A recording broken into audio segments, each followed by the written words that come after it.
kualitasnya kurang, otomatis kita setelah beberapa kali meja kok seperti itu hasilnya, kita cari lagi ganti pasangan. Kadang-kadang sudah ketemu pasangannya seperti Tanjung Soa ini, sudah ketemu pasangannya, induknya mati. Terus yang kohaku juga itu ikan impor juga? Kohaku yang mana? Yang sini kan ada kohaku gede-gede. Oh iya, ikan impor. Impor juga. Impor itu indukan juga. Sake ya. Sake. Induk sama pejantan. Nah, untuk pemijahan dan pemeliharaan atau hasil anakan itu antara ikan lokal sama ikan impor kecilnya jelek-jelek. Oh gitu ya. Tapi mulai usia bertambah itu mulai kelihatan.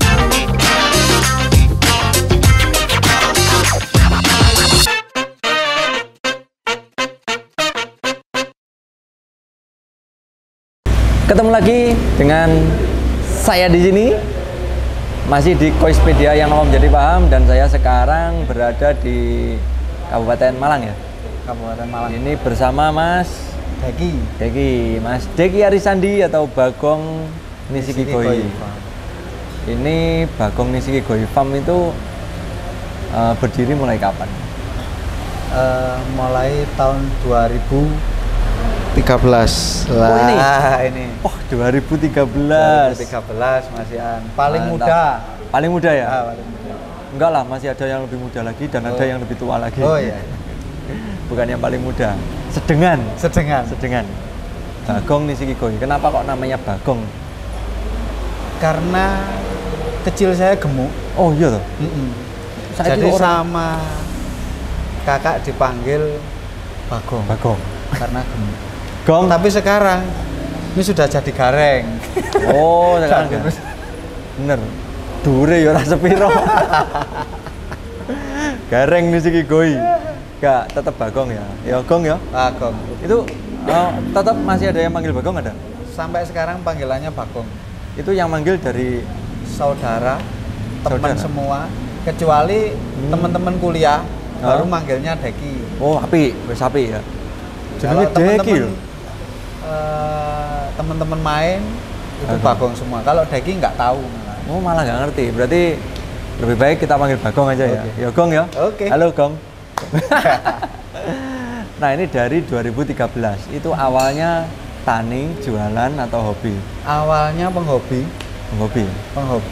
Habis itu ikannya pada hamil. Lalu belajar cara mijah. Oh gitu, awalnya akhirnya, hobi. Gabung sama teman-teman di kabupaten. Itu dulu namanya Beautiful Kanjuran Koi, yang akhirnya sekarang menjelma jadi Malang Koi Club. Oh itu awalnya ya, Beautiful Kanjuran. Beautiful Kanjuran Koi itu perkumpulan petani koi se-Kabupaten Malang. Sekarang Malang Koi Club. Sekarang jadi Malang Koi Club. Itu ketuanya siapa? Ketua pertamanya itu kalau di Beautiful Kanjuruhan waktu pertama itu Pak Isbandi. Beliau Sekdes Bululawan. Terus setelah itu ketua keduanya saya. Sekarang? Itu waktu namanya masih Beautiful Kanjuran Koi. Oh, masih belum Malang ya? Belum Malang Koi Club. Oke. Terus itu sekarang jadi Malang Koi Club. Yang sekarang ketuanya Mas Effendi. Saya sebagai wakil sama ketua. Mas Dede Orsid. Ya. Siapa? Dede Orsid? Iya, Anggrek. Oh, ya, itu sama saya jadi wakil. Wakilnya 2 ya? 1-2? Iya. Jadi dulu Kanjuruhan, sekarang Malang Koi Club. Kanjuruhan, sekarang Malang Koi Club. Oke, nah untuk Mas Deki, Bagong ya? Oke. Ya Gong ya? Oke, Gong. Nah, untuk Mas Bagong sekarang yang digeluti apa ini? Setelah tadi kan katanya hobi, kemudian ikannya hamil. Dari hobi, habis itu gabung ke teman-teman komunitas petani koi Kabupaten Malang. Habis itu mulai serius untuk budidaya. Jadi mulai pemijahan sampai pembesaran. Itu tahun berapa mulai pemijahan? Pemijahan itu mulai 2 tahun setelah tahun 2013, jadi tahun 2015 sudah mulai mijah ya? Mulai mijah. Dan itu lahan sendiri atau lahannya ada di waktu itu ada di lereng Kawi. Oh, lereng Gunung Kawi. Itu Bengkok. Bengkok desa yang sama aparat desa tuh? Bukan. Oh, tak kira aparat desa. Duit Bengkok. Jadi Bengkok dipakai untuk kolam. Pakai untuk kolam sampai luasannya itu 2 hektar.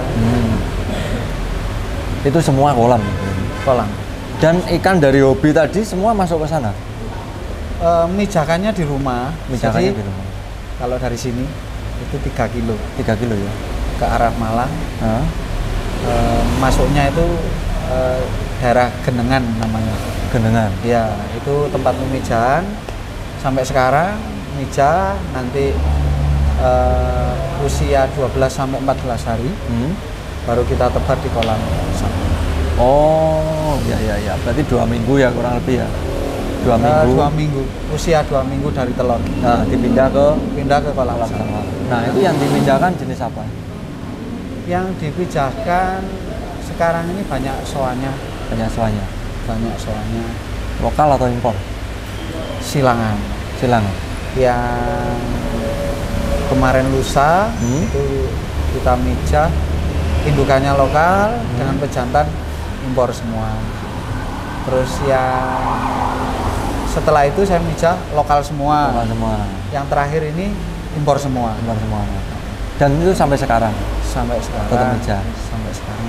Nah, ini kan jualan juga. Itu mulai jualannya kapan? Jualan semenjak kenal koi tahun 2013. Terus ikan saya diborong. Ada yang borong?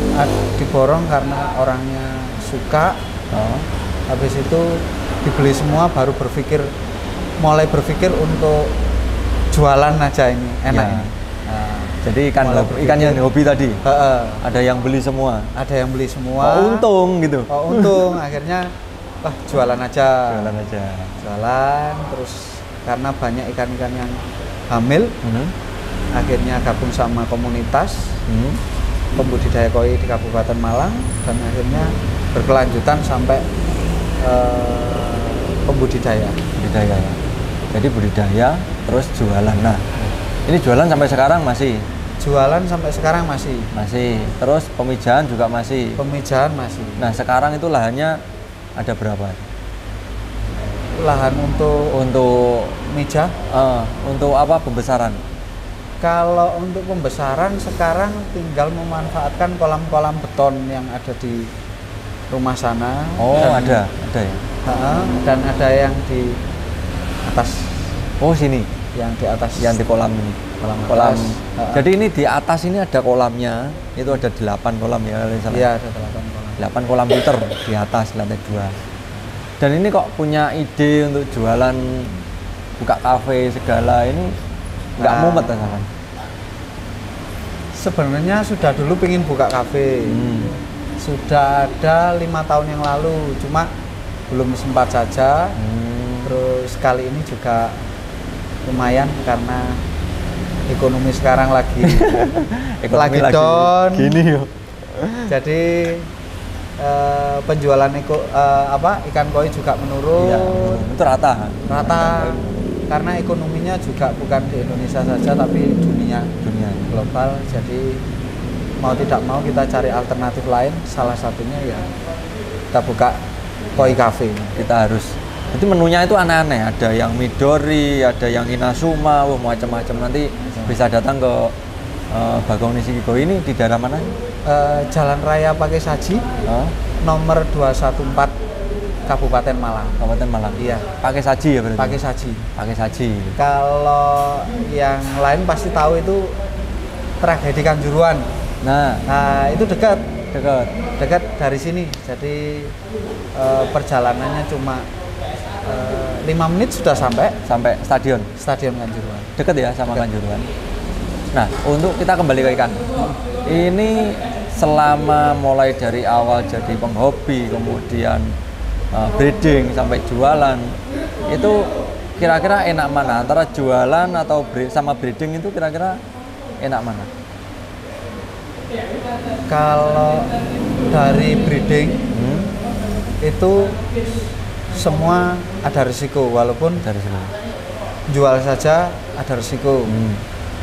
Cuma kalau aktivitas kita banyak, itu mending jualan saja. Mending jualan. Kalau disambi ternak masih ada waktu gitu. Waktunya masih panjang lah, itu bisa ternak sekalian jualan. Cuma ya butuh orang banyak. Jadi harus ada yang handle. Kalau sendiri? Kalau sendiri susah. Kayaknya fokus aja. Jebol ndase. Iya. Mumet. Nah ini kan banyak sekali ya teman-teman yang pertama breeding karena tergiur harga ikan koi, jual ecernya tinggi, akhirnya ikut jualan. Dan kebanyakan yang collab juga. Banyak yang collab. Kalau Mas Deki ini kan breeding sekaligus jualan. Itu bisa ya berarti ya? Bisa. Ada berapa orang yang menangani semua? Sekarang sudah tinggal sedikit. Jadi totalnya 6 orang. 6 orang. 6 orang itu sedikit. Dengan kolam atas banyak, bawah banyak. Iya. Dan masih indukan, masih jualan, masih meja, masih seleksi. Kalau kesulitan dalam budidaya, dalam breeding itu apa? Ada nggak? Kalau kesulitan selama ini kita cari parent stock. Jadi indukan yang memang selama ini kita kan cari pasangan. Cari pasangan, ternyata anaknya seperti ini, kualitasnya kurang, otomatis kita setelah beberapa kali meja kok seperti itu hasilnya, kita cari lagi, ganti pasangan. Kadang-kadang sudah ketemu pasangannya, seperti Tanjung Soa ini, sudah ketemu pasangannya, induknya mati. Kita harus cari lagi ya tadi itu ya. Yang tadi. Setelah 2 minggu induknya. Setelah 2 minggu pasca pemejaan, induknya mati. Ini tinggal bapaknya aja. Jadi selama ini bapaknya tetap saya pakai, cuma dengan induk yang berbeda. Ya cari lagi, itu repotnya di situ. Oh iya, jadi kesulitannya di pemilihan induk berarti. Pemilihan induk karena sangat penting kalau sudah ketemu setelannya yang pas itu. Iya pas, induknya ini kejantannya ini, nanti anaknya kurang lebihnya seperti ini. Harapannya kan selama ini kita melakukan pemijaan itu paling tidak ada 100.000 ekor buraya. Itu paling nanti di finishing terakhir itu paling grade A-nya ikan 200-an ekor.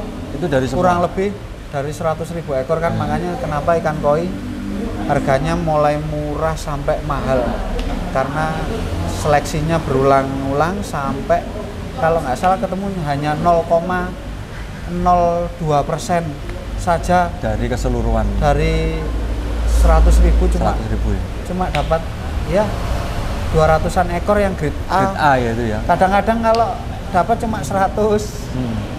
Itu yang itu supernya pasti ada atau belum tentu ada belum supernya. Tentu. Kadang-kadang dapat 3 ekor, kadang-kadang cuma 1 ekor. Kadang juga apes ya nggak dapat. Makanya ikan kualitas bagus harganya sesuai dengan kualitasnya. Ya.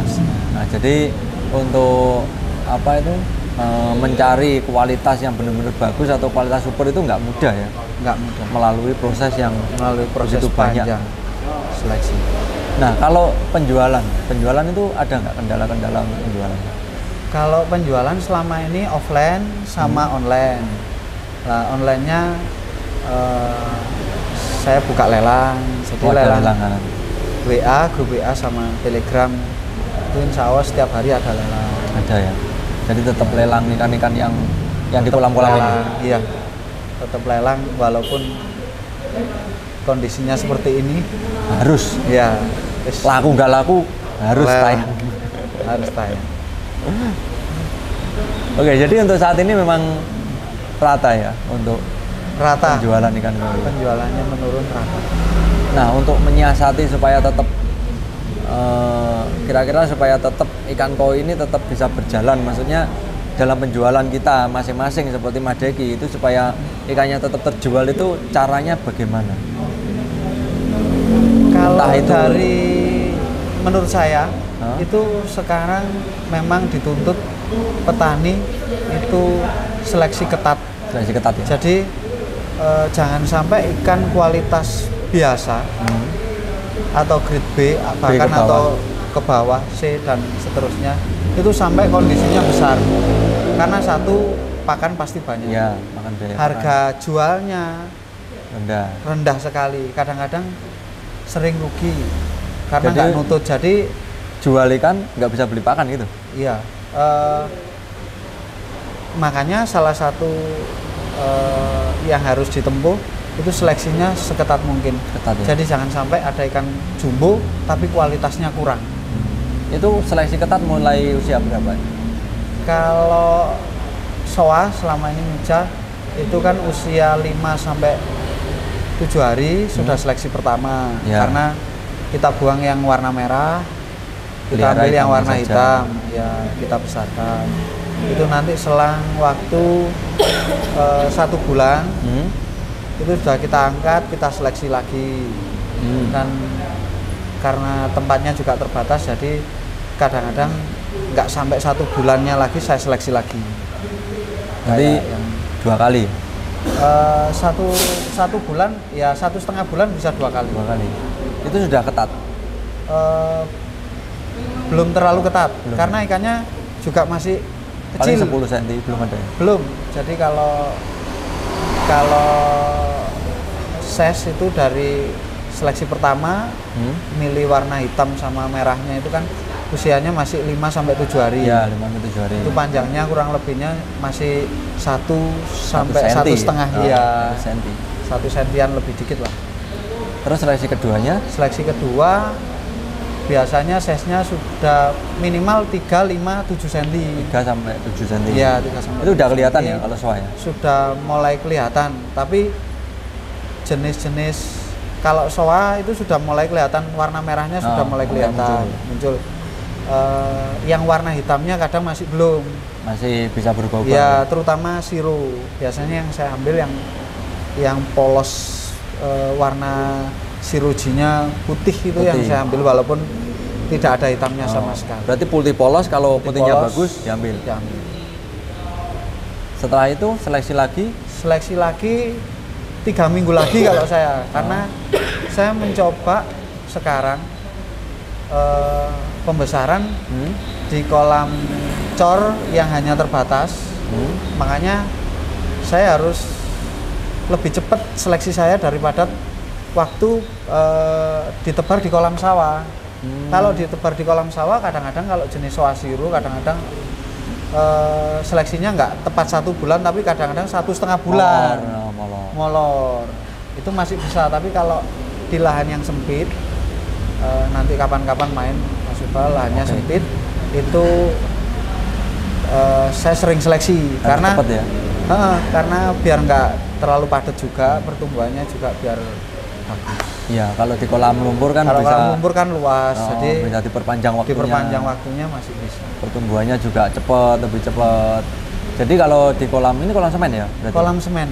Berarti ikan mulai tumbuh sedikit, kelihatan penuh langsung seleksi gitu? Seleksi. Jadi nggak sampai 1 bulan, kadang-kadang 3 minggu sudah seleksi.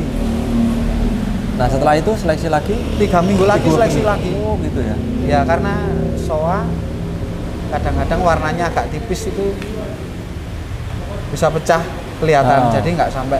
Dan ikan yang cacat kalau seleksi masih di lahan yang sempit, usianya masih sebulan itu jarang kelihatan cacatnya. Oh ya, belum kelihatan ya? Belum terlalu kelihatan. Kalau sudah mulai 2 bulan sudah mulai kelihatan. Walaupun ada yang kelihatan nampak banget, tapi yang tipis-tipis itu enggak kelihatan. Oh gitu. Kelihatannya kalau sudah ya 2 bulanan sudah. Oke. Terus itu nanti dipelihara sampai size berapa? Kalau rencananya ini pembesaran yang di kolam semen, lahan sempit itu rencananya nanti dikeluarkan di size 15-20 sudah dikeluarkan. Grade A semua? Harapannya pengennya grade A semua. Harapannya. Jadi B-nya sudah nanti kan karena setiap 3 minggu sekali diseleksi, otomatis ikannya semakin lama kan semakin sedikit. Ya. Dan harapannya kualitasnya bagus. Makanya yang dibesarkan rencananya hanya grade-nya saja. A saja, dan yang kalau ada SQ ya alhamdulillah. Terus ikan-ikannya di sini berarti ya dari hasil ternakan sendiri tadi. Ikan yang di sini yang Tanjung Soa, Tanjung Soa dan Soa itu induknya dari Tanjung Soa Bepu. Tanjung Soa Bepu. Bepu itu nama farm atau? Nama farm di Jepang ya. Nama farmnya Bepu di Jepang. Terus pejantannya itu pakai Soa Isa. Oh iya. Pakai Isa. Isa lawan Bepu ini. Isa lawan Bepu. Hasilnya Tanjung Soa ini. Hasilnya ini. Terus yang mati yang Bepunya atau Isanya? Yang mati yang induknya yang Bepu. Yang Tanjung Soanya. Pejantannya masih ada. Yang dari Isa masih ada. Masih ada. Terus yang Kohaku juga itu ikan impor juga. Kohaku yang mana? Yang sini kan ada Kohaku gede-gede. Oh iya, ikan impor. Impor juga. Itu indukan juga. Sake ya. Sake. Induk sama pejantan. Nah, untuk pemijahan dan pemeliharaan atau hasil anakan itu antara ikan lokal sama ikan impor kira-kira bagus mana?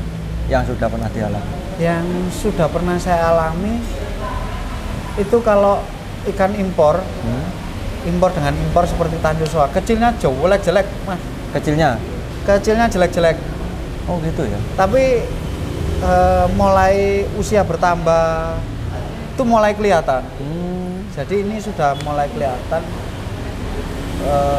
lumayan itu size-nya di 45 sudah mulai. Oh, baru muncul. Sudah mulai. Baru kelihatan ya. Iya, baru jadi kelihatan. Kecilnya jelek-jeleknya seperti apa itu?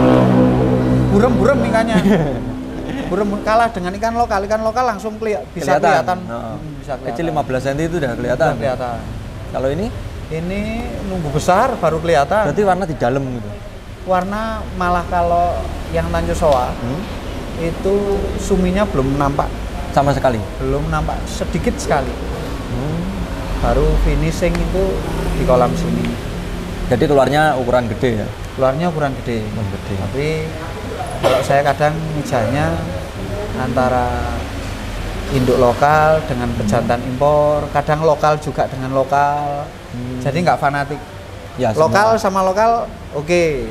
Impor sama lokal oke. Impor sama impor oke. Walaupun impor sama impor itu susah. Susahnya di mana? Jarang sekali yang keluarnya menetasnya banyak. Oh itu. Jadi kenapa menetasnya banyak, keluar telurnya banyak. Tapi yang menetas itu sedikit. Oh gitu. Itu kenapa? Kira-kira kenapa? Pernah diteliti belum? Belum pernah neliti. Tapi prakteknya seperti itu kan? Kenyataannya praktek di lapangan itu impor dengan impor biasanya telurnya besar-besar. Telurnya memang besar-besar, tapi yang menetas rata-rata itu kok nggak pernah banyak. Nggak bisa bior 90% tuh? Iya. Kalau lokal kan biasanya bior 90%. Iya. Kalau bior itu kadang induknya lokal, pejantannya impor. Itu bisa ya? Itu bisa. Nanti kemungkinan habis hari raya mungkin seleksi. Jadi ini ada induknya lokal, pejantannya impor. Induk lokal, pejantan impor. Ya, udah mau seleksi ketiga. Ikannya masih 3, 5, 7 cm.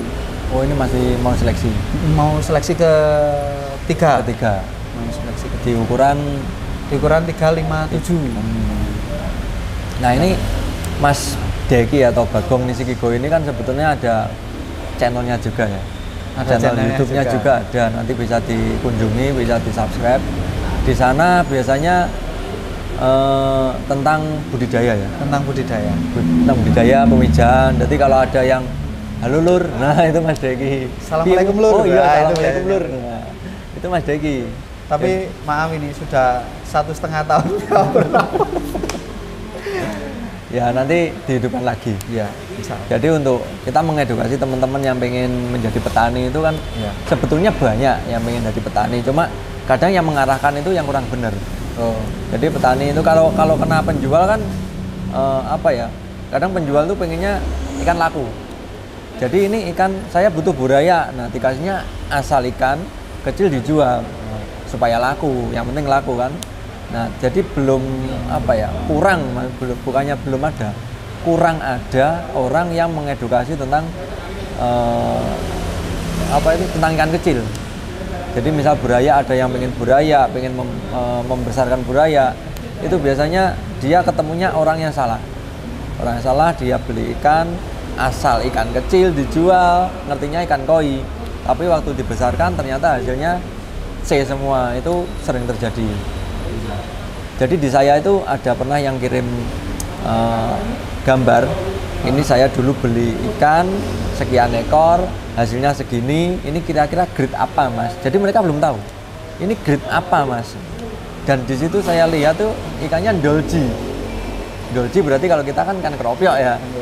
Tapi kalau mau ngomong ini ikan keropyok itu kok berat gitu loh. Mereka sudah membesarkan dari kecil sampai gede.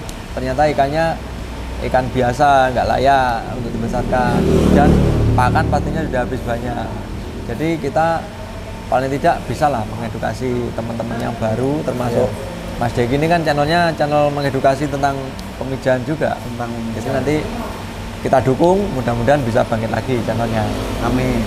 Oke, mungkin ada lagi pesan-pesan yang mau disampaikan untuk teman-teman kita, baik petani, penjual atau penghobi, monggo. Pesan-pesannya kalau untuk penghobi yang mau terjun di sebagai petani, itu memang nggak mudah ya, karena harus disiapkan lahannya, tempat karantina itu harus mumpuni, dan indukan memang faktor yang penting. Utama. Jadi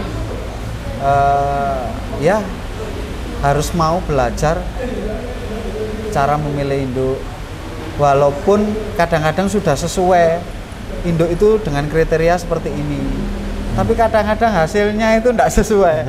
Jadi jangan patah semangat cuma itu aja kalau untuk yang ternak, karena walaupun induknya impor bagus, disilangkan dengan pejantan impor juga bagus, anaknya itu loh belum tentu juga bagus. Makanya satu ini ya tugas kita cuma mija, perkara nanti hasil urusan yang di atas. Nah, itu kalau sama di atas. Kalau untuk teman-teman petani memang sekarang kondisinya lagi seperti ini.